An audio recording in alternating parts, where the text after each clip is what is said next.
এক জায়গায় পড়েছিল একটা সাদা পাথর। সাদা পাথরকে খুব সুন্দর দেখা যেত, সবাই তাকে সম্মান করত। আজকে গল্পটা খুবই ইন্টারেস্টিং হবে এবং খুব শিক্ষণীয় একটা গল্প হবে। যদি আপনারা শোনেন তাহলে অনেক কিছু শিখতে পারবেন এই গল্প থেকে, অনেক কিছুই লার্নিং করতে পারবেন, অনেক কিছুই জানতে পারবেন।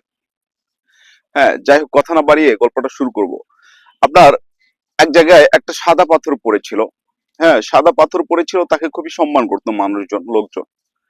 তখন আপনার কিছু মন্দিরের কর্তৃপক্ষ তাদেরকে গিয়ে, ওই পাথরকে গিয়ে বলল যে, পাথর, তুমি তো এখানে পড়ে আছো, তোমাকে মোটামুটি সবাই সম্মান করে, আমরা তোমাকে নিয়ে এমন এক জায়গায় বসাবো এবং তোমাকে আরো বেশি মানুষ সম্মান করতে থাকবে, তোমাকে শ্রদ্ধা করতে থাকবে, তোমার কাছে মাথা নত করতে থাকবে।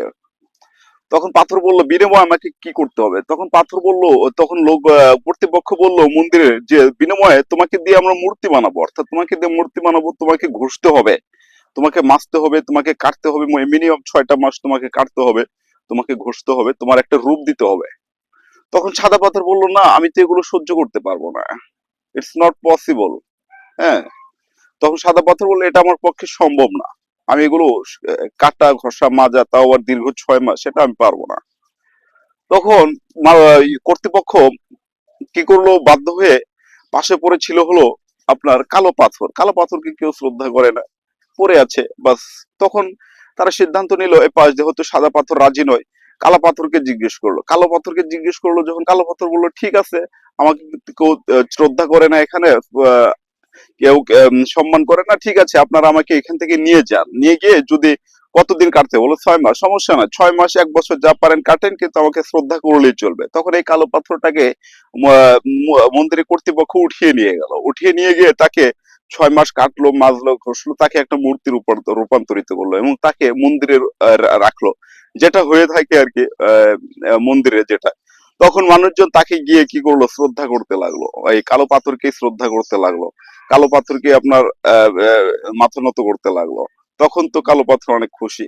কিন্তু ওই যে দেখা গেল, যেখানে সাদা পাথর পড়েছিল, সাদা পাথর কিন্তু আগের জায়গায় পড়ে আছে, তাকে কেউ সম্মান করে না, তাকে কেউ শ্রদ্ধা করে না।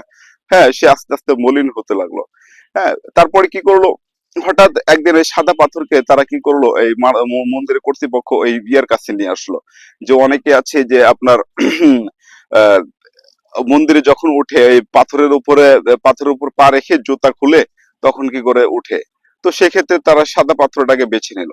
আহ, বেছে নেওয়ার পরে সাদা পাথর কি করলো, যখন এরকম করতে লাগলো, যখন মন্দিরের কাছে রাখলো, ওই মূর্তির কাছে রাখলো, কালো মূর্তির কাছে রাখলো, তখন সাদা পাথর দেখলো যে এটা তো সেই কালো মূর্তি যা আমার কাছে পড়েছিল, অবহেলিত পড়েছিল, আমাকে আমার সাথে কেউ, ওর সাথে কেউ সেলফি উঠতো না, ছবি উঠতো না, কেউ সম্মান করতো না, সে তাকে এখন এত সম্মান করছে।